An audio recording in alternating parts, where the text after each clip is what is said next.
چشم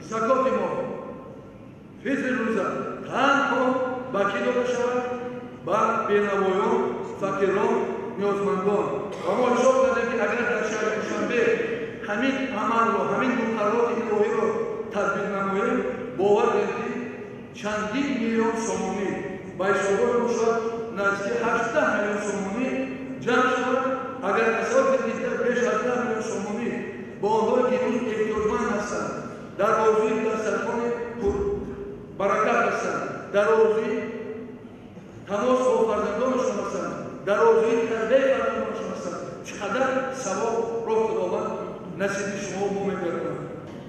در شرایط امروزه جهان معاصر ما از بدگمانی نسبت شخصیت‌ها، مقامات و ساختارهای جمعیتی و دولتی سبب بمیان آمدن نزاع و فتنه‌ها گردیده، در نتیجه مردم بیگناه و حتی دولت‌های رو به انکشاف با شکست تاراج مواجه گردیدند. متأسفانه با وجود این قدر تاکیدهای قرآن کریم و حدیث‌های جناب رسول الله صلی الله علیه و سلم این حالت‌های دهشتبار امروزها نیز در کشورهای اسلامی میان مسلمانان بیشتر به نظر می‌رسد. حالانکه در این زمان نمایندگان تمام دین‌های گسترش‌یافته عالم یهودی، نصرانی، بودایی و مسلمانان برآن اندیشیدند که در زمان معاصر تمام شرایط و امکانات ضروری جهت به جا آوردن عبادت دینداران مهم میباشد و ما شما امروز شاهد آن هستیم.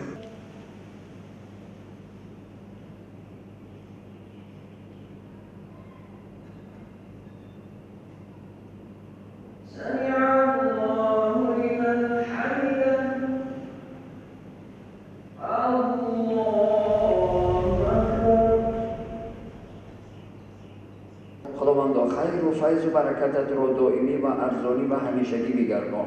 وصل اللهم على سيدنا محمد وعلى آله وصحبه وسلم تسليما دائما أبدا كثيرا كثيرا برحمتك يا أرحم الراحمين.